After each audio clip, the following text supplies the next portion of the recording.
The desert sun was merciless that August morning when I woke up in the back seat of my Honda Accord. At 84 years old, this wasn't how I imagined my life would turn out.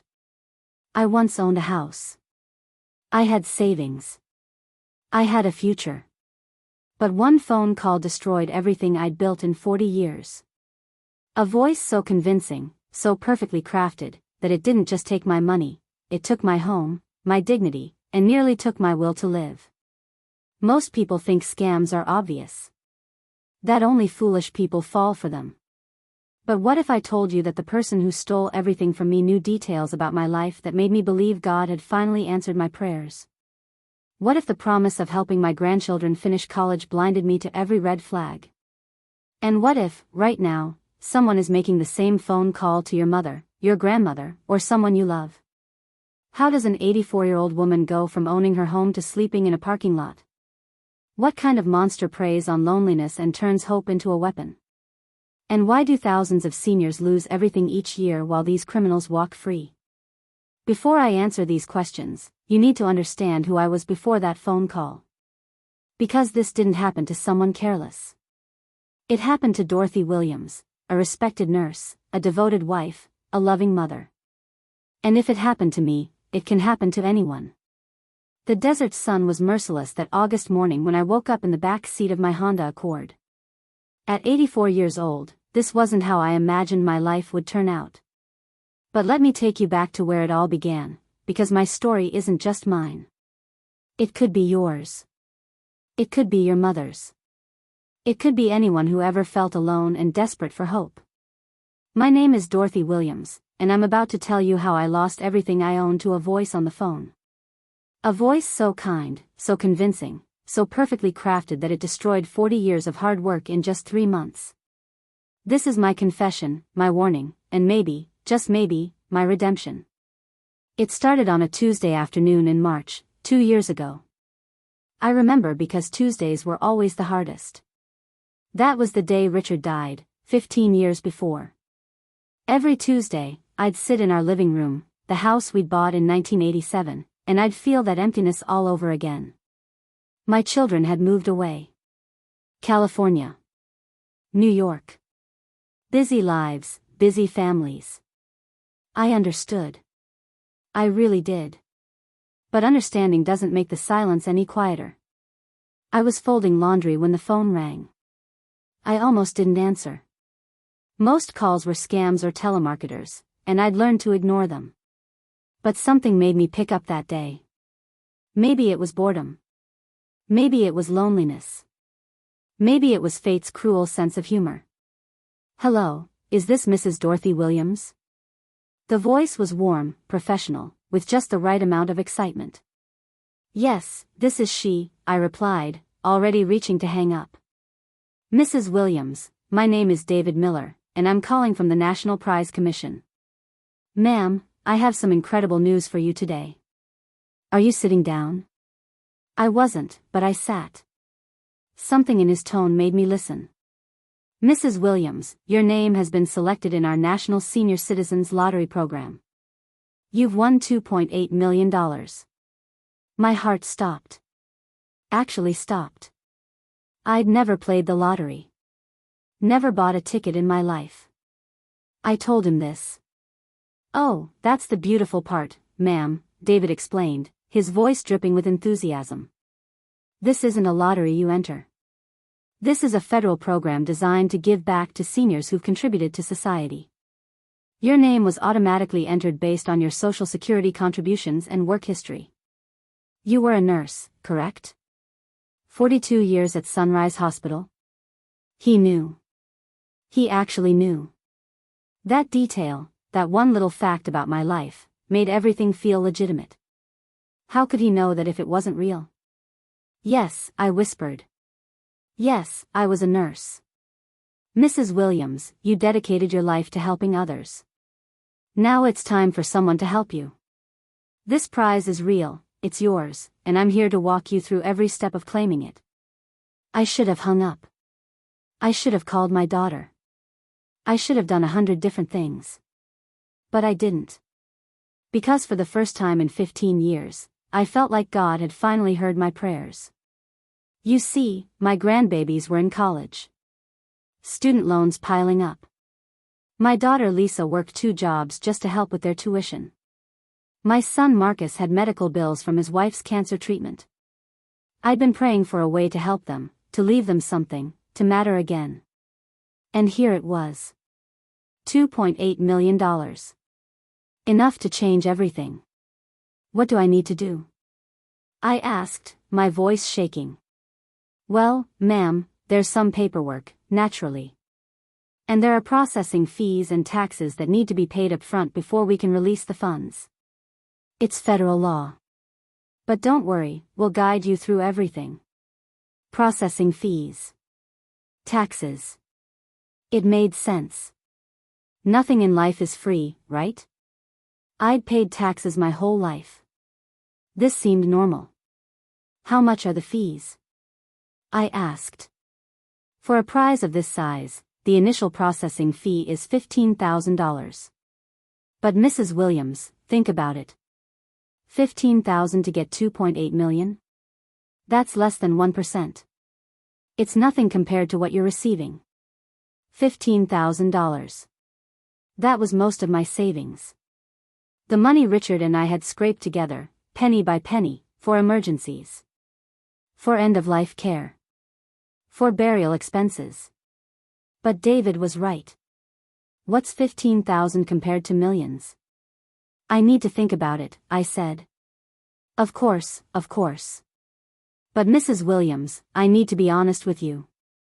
We have 3 other winners in Nevada this month. If you don't claim your prize within 72 hours, by federal regulation, we have to move to the alternate.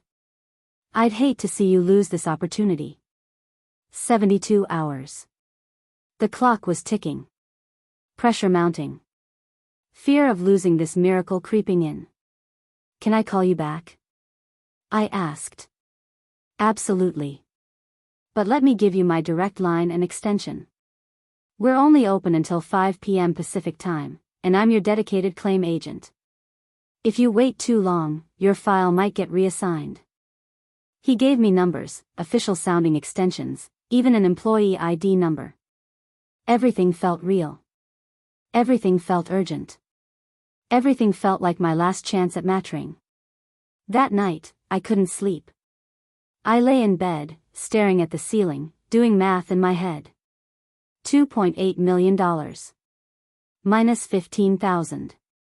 Still $2,785,000. Enough to pay off Lisa's mortgage. Enough for Marcus's medical bills. Enough for all 4 grandchildren to finish college debt-free. Enough to finally be the hero my family needed. By morning, I'd made my decision. I called David back. Mrs. Williams, he answered, like we were old friends. I was hoping to hear from you. Have you made a decision? I'm ready, I said. Tell me what to do. The process was complicated, but David walked me through everything. I had to wire the money to a processing center in Delaware. He stayed on the phone with me the entire time I was at Western Union, explaining each form, each field, making sure I got it right. When I hesitated, he reassured me. When I got scared, he reminded me of the prize. When I asked questions, he had answers for everything. Mrs. Williams, I do this every day, he said. I've helped hundreds of seniors claim their prizes. Trust me, in 2 weeks, you'll be calling me to thank me. I sent the $15,000. My hands shook as I handed over the forms. The clerk at Western Union gave me a look, a concerned look, but I smiled and said it was for my grandson's tuition. A lie. My first lie in this nightmare. David called me that evening. Mrs. Williams, great news. We've received your processing fee. Now we just need to handle the federal tax withholding, and then we can release your funds. Tax withholding? I asked. How much is that? For a prize this size, it's $30,000. I know it seems like a lot, but remember, you're getting millions. And here's the good news, once you receive your prize, you can claim most of this back on your taxes next year. It's really just a temporary payment. $30,000. I didn't have $30,000. Not anymore. The $15,000 had been everything. I don't have that much, I admitted, shame burning in my chest. Mrs. Williams, let me talk to my supervisor. Hold on. Silence. Elevator music. My heart pounding. Had I just wasted $15,000? Was this falling apart? David came back on the line. Okay, I talked to my boss. Because you're a senior and a veteran of the healthcare system, we can set up a payment plan. You can pay $15,000 now and $15,000 when you receive your prize. Would that work? $15,000 now. But I didn't have $15,000. I had maybe $6,000 left in my checking account after the first payment. I don't have it, I whispered, tears starting to form. What about a credit card? Can you put it on a credit card temporarily? In 2 weeks, you'll have millions to pay it off. Credit cards. I had two. One with a $10,000 limit that was empty. Another with $8,000. Together, that would cover it. But Richard and I had never carried credit card debt. Never. It went against everything we believed in. Mrs. Williams, I understand your hesitation. But think about your grandchildren. Think about your family. Don't let pride stand in the way of changing their lives. 2 weeks of credit card interest is nothing compared to what you're about to receive. He was right. What was 2 weeks? What was a little debt when I was about to be a millionaire? I'd pay it off immediately. No one would even need to know. I maxed out both credit cards. $18,000 charged across 2 cards, then sent via wire transfer to another processing center, this one in New Jersey. David stayed on the phone the whole time again, guiding me, encouraging me, promising me that this was the last payment. That's it, Mrs. Williams. We're done. Now we just wait for processing. Should take 7 to 10 business days. 7 to 10 business days. I could wait that long. I'd waited my whole life for something like this. But 7 days turned into 10. 10 turned into 14. I called David every day. At first, he answered, always with explanations. Processing delays. Federal holidays. System updates. Each excuse sounded reasonable. Each explanation bought him more time. And more of my trust. On day 15, David called me. His voice was different. Worried. Urgent. Mrs. Williams, we have a problem. I don't know how this happened, but there's been a flag on your account. The IRS has put a hold on your prize release because of some discrepancy in your tax history. They're requiring an additional insurance bond before they'll release the funds. Insurance bond? What does that mean? It's a guarantee that you're a legitimate claimant and not using the prize for illegal purposes. It's ridiculous, I know, but it's federal regulation. The bond is $50,000, but the good news is it's fully refundable. The moment your prize is released, you get the $50,000 back plus your $2.8 million. $50,000. I didn't have $50,000. I didn't have $50. The credit cards were maxed. My savings were gone. I had nothing left. I can't, I said, crying now. I don't have any more money. Mrs. Williams, please don't cry. Let me think. Let me see what we can do. More elevator music. More waiting. More hope dangling just out of reach. Okay, I talked to my supervisor again. Here's what we can do. Do you own your home? Yes, I said. It's paid off. Perfect. You can take out a short-term bridge loan against your house. Just enough to cover the bond. In 2 weeks, when you get your prize, you pay off the loan immediately. Your house is never at risk because you'll have the money to pay it back right away. A loan against my house. The house Richard and I bought. The house where we raised our children. The house filled with 40 years of memories. But it was just temporary, right? Just 2 weeks. And then I'd have millions. Then I'd never have to worry about money again. I don't know how to do that, I admitted. Don't worry, I have a partner company that specializes in fast bridge loans for prize winners. They handle this all the time. I'll have them call you. They're called Quick Capital Solutions. Super professional. They'll make it easy. Within an hour, I got a call from a woman named Jennifer at Quick Capital Solutions. She was as smooth as David. As professional. As convincing. She explained that they could give me a $75,000 loan against my house's equity. The house was worth about $250,000. The loan was easy, she said. Minimal paperwork. Fast approval. But there is one small thing, Jennifer added. Because of your age and the urgency, we need to do this as a sale-leaseback agreement. Technically, you sell us the house, and we lease it back to you for a nominal fee until you pay off the loan. It protects both parties. But don't worry, you keep living there, nothing changes, and once you pay us back, we transfer the house back to you. Red flags should have been waving. Alarms should have been screaming. But I was in too deep. I'd already lost $33,000. If I stopped now, it was all for nothing. All my savings, gone. The credit card debt, for nothing. I had to see it through. I had to get that prize.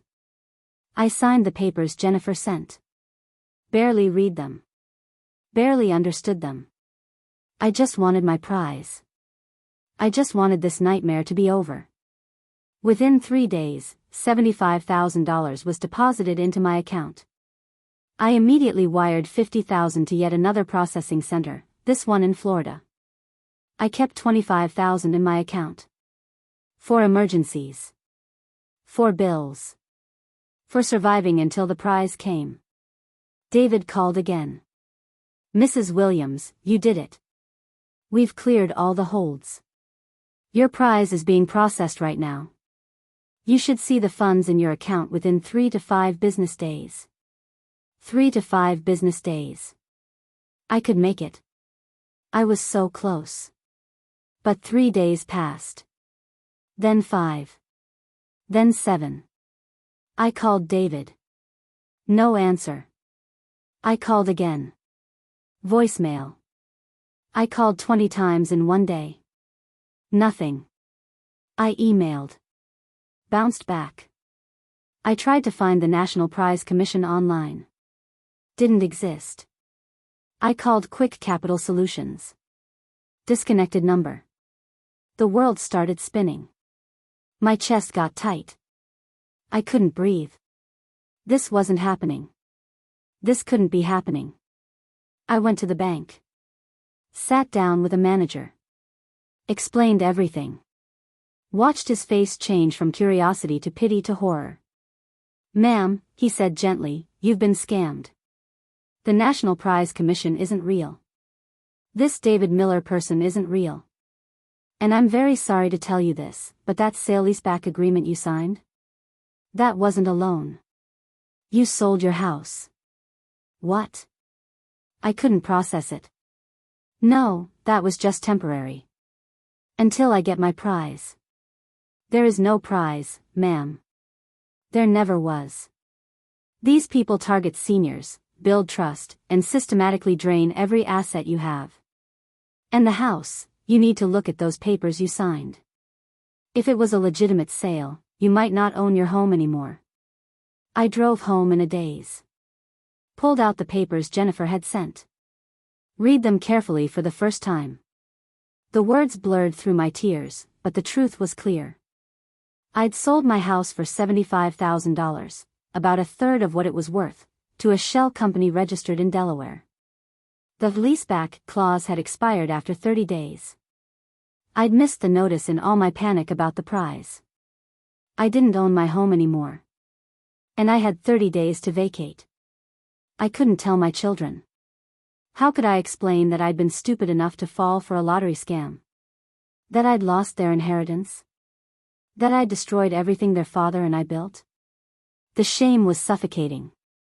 I tried calling Lisa once.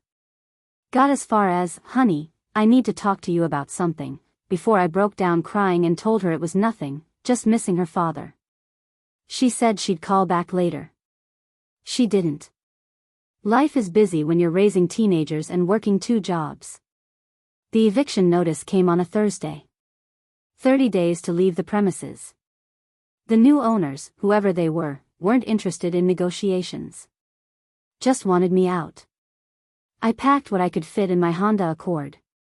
Clothes. Photos. Richard's wedding ring. Our Bible.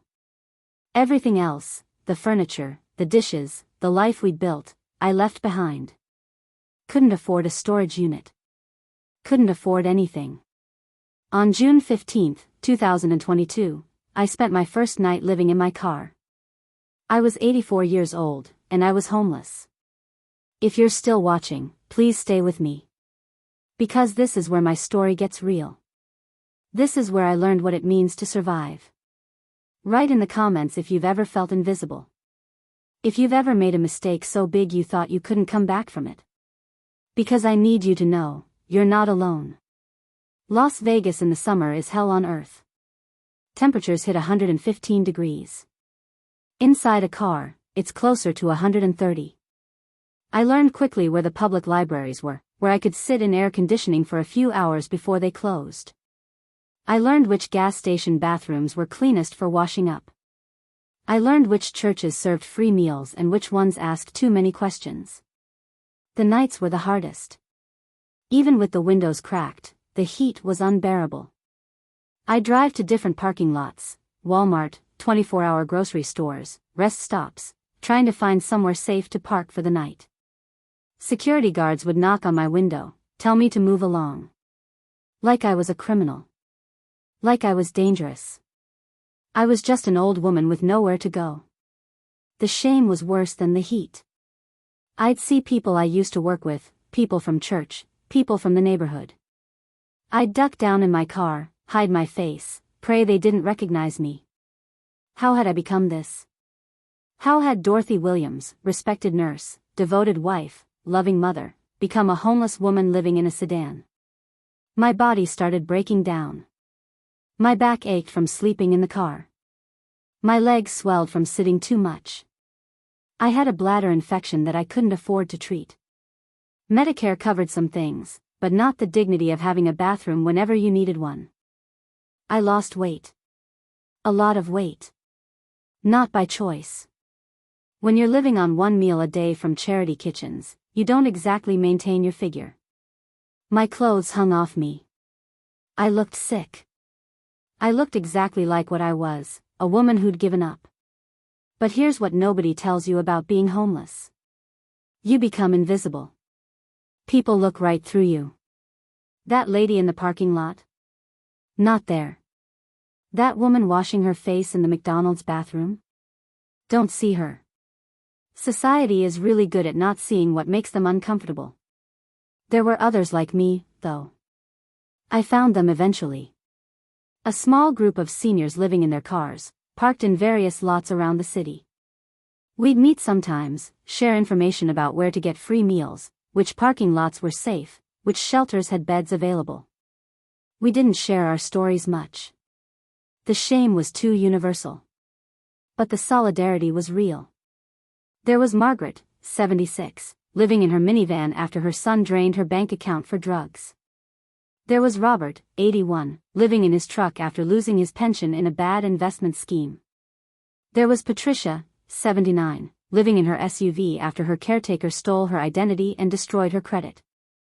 We were a support group that nobody wanted to acknowledge existed. One night, maybe 3 months into this nightmare, I was parked behind a grocery store, crying in my car. Just sobbing. Everything hurt. My body hurt. My heart hurt.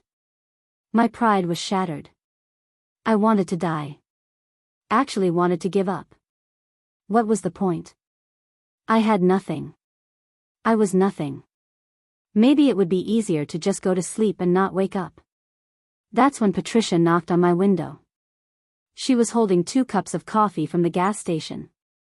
"You okay, honey?" she asked when I rolled down the window. No, I said. Just honest. Just broken. I'm not okay.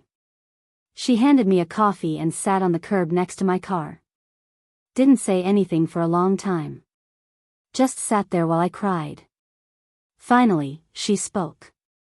You know what we are? She asked. We're survivors. Nobody wants to call us that. They want to call us victims. Stupid. Gullible. Easy marks. But you know what? We survived. Every day we wake up in these cars, we're choosing to survive. That's not nothing, Dorothy.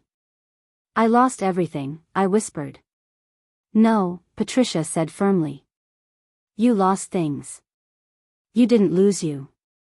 They can take your house, your money, your dignity.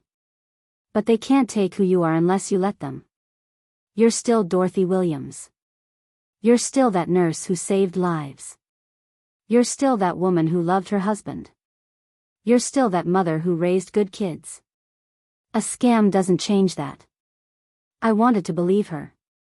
I really did. But belief is hard when you're 84 and living in a Honda Accord. But Patricia planted a seed that night. A tiny seed of anger. Because she was right, I was still me. And maybe, just maybe, I didn't have to stay invisible. A few days later, I walked into a legal aid office. Took every ounce of courage I had. Stood in line with my pride in tatters, and when they called my name, I told my story. All of it. The phone call. David Miller. The payments. The house. Everything. The lawyer, a young woman named Sarah who couldn't have been more than 30, listened without judgment. When I finished, she sat back in her chair and sighed. Mrs. Williams, I'm so sorry this happened to you. Unfortunately, cases like yours are becoming increasingly common. Scammers are sophisticated, and they specifically target seniors because they tend to be trusting and have assets. Can I get my house back? I asked. Can I get my money back? Sarah's face told me the answer before her words did. Probably not. The shell companies these scammers use are usually overseas or dissolve immediately after the fraud. The house was sold legally on paper, even if you were defrauded into signing. We can try, but I want to be honest, recovery is rare. So they just win? They just get away with it? They usually do, Sarah admitted. But here's what we can do. We can report this to the FBI's Internet Crime Complaint Center. We can report it to the Nevada Attorney General's office. We can document everything. And maybe, just maybe, your case helps build a pattern that eventually leads to arrests. It won't get your money back, but it might protect the next person. It wasn't justice. But it was something. So I filed the reports. Gave statements. Shared every email, every phone number, every detail I could remember about David Miller and Jennifer and Quick Capital Solutions. And then Sarah asked me something unexpected. Mrs. Williams, would you be willing to share your story publicly? The local news has been covering elder fraud cases. Your story could warn others. Go on TV? Let everyone know how stupid I'd been. Let my children find out this way. Let the whole world see Dorothy Williams, the fool. But then I thought about Margaret and Robert and Patricia. I thought about all the other lonely seniors sitting by their phones, hoping for a miracle. I thought about David Miller, probably calling someone else right now, destroying another life. Yes, I said. I'll do it. The news segment aired 2 weeks later. 5 minutes of me sitting in a parking lot, telling my story to a reporter.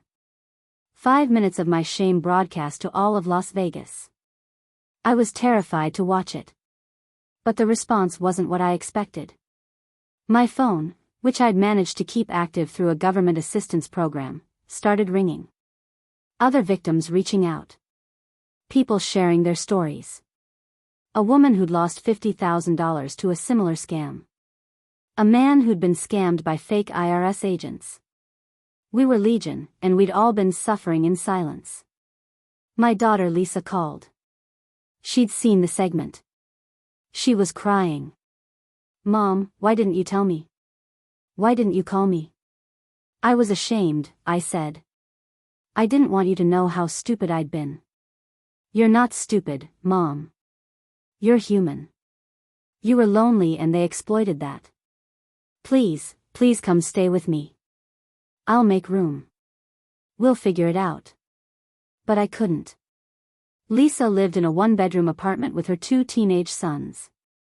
There was no room for an 84-year-old woman.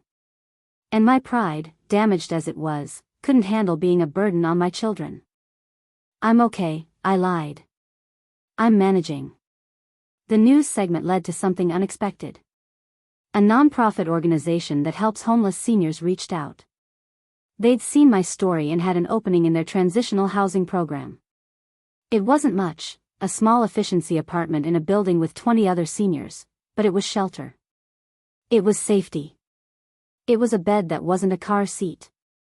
I moved in on September 1st, 2022. 4 months after losing my house. The apartment was 300 square feet. A bed, a tiny kitchen, a bathroom. No decorations. No personality. But it was mine, at least temporarily, and I didn't have to sleep in my car anymore. The program required me to attend support group meetings. Fraud victims, homeless seniors, people rebuilding their lives. I didn't want to go at first. Didn't want to sit in a circle and share my feelings like we were in some after-school special. But the program required it, so I went. That's where I met James. He was 77, a retired teacher who'd lost his retirement savings to a fake investment scheme. He'd been living in his car for a year before getting into the program. We started talking after meetings. Then having coffee. Then sharing meals in the communal kitchen. James understood. He didn't judge. He didn't pity. He just understood what it felt like to lose everything to someone you trusted. Someone who saw your vulnerability and weaponized it. "You know what the worst part is?" James said one evening. "It's not the money. Money's just paper. It's the trust. They kill your ability to trust. Now every phone call, every email, every person who's nice to me, I wonder if it's another scam. They didn't just take my savings. They took my faith in humanity." He was right. That was the deepest cut. The wound that wouldn't heal. I didn't trust anyone anymore. Couldn't. Every kindness felt like manipulation. Every offer of help felt like a trap. David Miller had taken more than my house and my money. He'd taken my ability to believe in the goodness of people. But slowly, very slowly, something started to shift. The support group, the shared stories, the realization that I wasn't uniquely stupid, that thousands of people fall for these scams every year, started to chip away at the shame. Started to replace it with something else. Anger. Righteous anger. I started attending more events. Speaking at senior centers about fraud awareness. Sharing my story not with shame, but with purpose. Warning others about the red flags I'd ignored. The urgency tactics. The requests for wire transfers. The promises that seemed too good to be true. If I can save one person from making my mistakes, I'd tell audiences, then maybe losing everything meant something. An investigator from the Nevada Attorney General's office contacted me about 8 months after I filed my initial report. They'd traced the shell company that bought my house. It led to a network of fraud operations spanning 6 states. My case, combined with dozens of others, had provided enough evidence to build a federal case. "Mrs. Williams, I can't promise you'll get your house back," the investigator said. "The property has changed hands twice since you sold it. But there's a victim's restitution fund. If these people are convicted, you might recover some of your losses. Some. Not all. Maybe 10 or 20 cents on the dollar. But it was something. It was acknowledgement that what happened to me was wrong. That David Miller, or whatever his real name was a criminal, and I was a victim. Not stupid. Not gullible. A victim. The case is still ongoing. Federal investigations move slowly. But knowing that someone, somewhere, is fighting for me, for all of us, helps. It helps more than I expected. I'm still in the transitional housing. Still rebuilding. I got a part-time job at a local library, shelving books 3 days a week. It's not much, but it's something. It's purpose. It's structure. It's a reason to get up in the morning. My relationship with my children is healing. Slowly. Lisa visits once a month. We talk more honestly now. About loneliness. About pride. About how desperation can make you do things you never thought you'd do. My son Marcus sent me money last month. Not a lot, but enough to buy some new clothes. To feel a little bit human again. I'll probably never own a home again. At 84, with ruined credit and no savings, mortgage companies aren't exactly lining up to help me. But I have a roof over my head. I have food to eat. I have people who care whether I live or die. That's more than I had when I was sleeping in my car. Some nights, I still cry. Still feel the weight of what I lost. The house where I raised my children. The security Richard and I built together. The future I thought I'd have. It's gone, and grief doesn't have an expiration date. But other nights, I feel something different. Something unexpected. Pride. Not pride in what I lost, but pride in what I survived. I'm 84 years old. I lost everything. I lived in my car. And I'm still here. Still fighting. Still warning others. Still choosing, every single day, to survive. If you're watching this and you've been scammed, please hear me. You're not alone. You're not stupid. These people are professionals.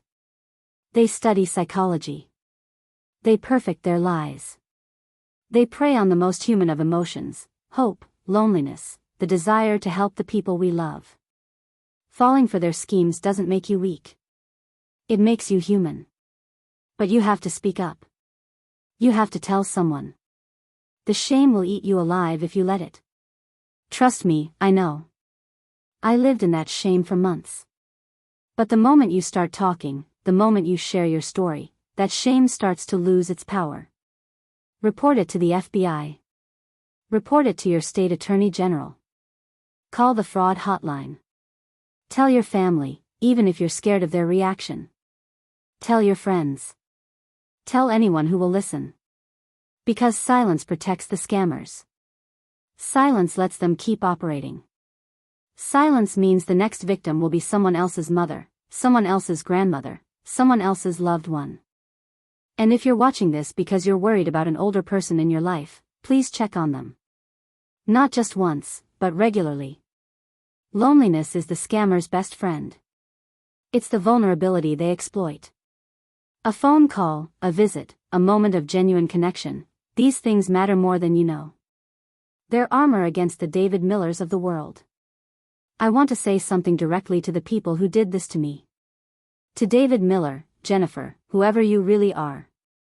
You thought you won. You thought you destroyed me. And for a while, you did. But here's what you didn't count on, I'm still here. And I'm using my story to protect others from you. Every person I warn, every potential victim who hangs up because they remember my story, that's a loss for you. You took my house, but I'm taking your power. I've learned something in these past 2 years. Material things can be replaced. Houses, money, possessions, they're all just stuff. What matters is who you are when everything else is stripped away. And when I was living in my car, with nothing but the clothes on my back, I found out who Dorothy Williams really is. I'm a survivor. I'm a fighter. I'm a woman who refuses to let the worst moment of her life define her entire story. My story isn't over. I don't know what the next chapter looks like. Maybe I'll stay in transitional housing. Maybe I'll eventually qualify for permanent senior housing. Maybe I'll spend my remaining years in this tiny efficiency apartment, and you know what? That's okay. Because I have my dignity back. I have my voice back. I have my purpose back. To everyone watching who's struggling, who's ashamed, who's hiding a terrible secret because you're afraid of judgment, please, don't make my mistake. Don't suffer alone. There's no shame in being scammed. The shame belongs to the scammers. You're a survivor from the moment you decide not to let this destroy you. I'm 84 years old. I live in a 300-square-foot apartment. I work part-time shelving books at a library.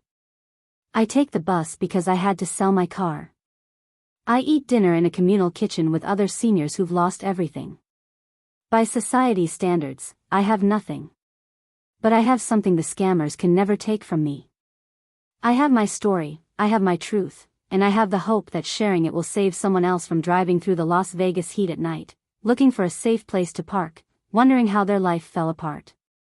If my pain can prevent your pain, if my loss can protect your loved ones, if my story can make you think twice before wiring money to someone you've never met, then maybe, just maybe, it was all worth something. Before you go, please do me a favor. Subscribe to this channel. Share this video with the older people in your life. Write in the comments if this story touched you or if you've experienced something similar. Let's build a community of survivors. Let's take away the scammer's greatest weapon, our silence. And if you ever get a phone call telling you that you've won a prize you never entered, that you're the lucky recipient of millions of dollars, that all you need to do is pay some fees, hang up. Just hang up. Because I promise you, there's no prize.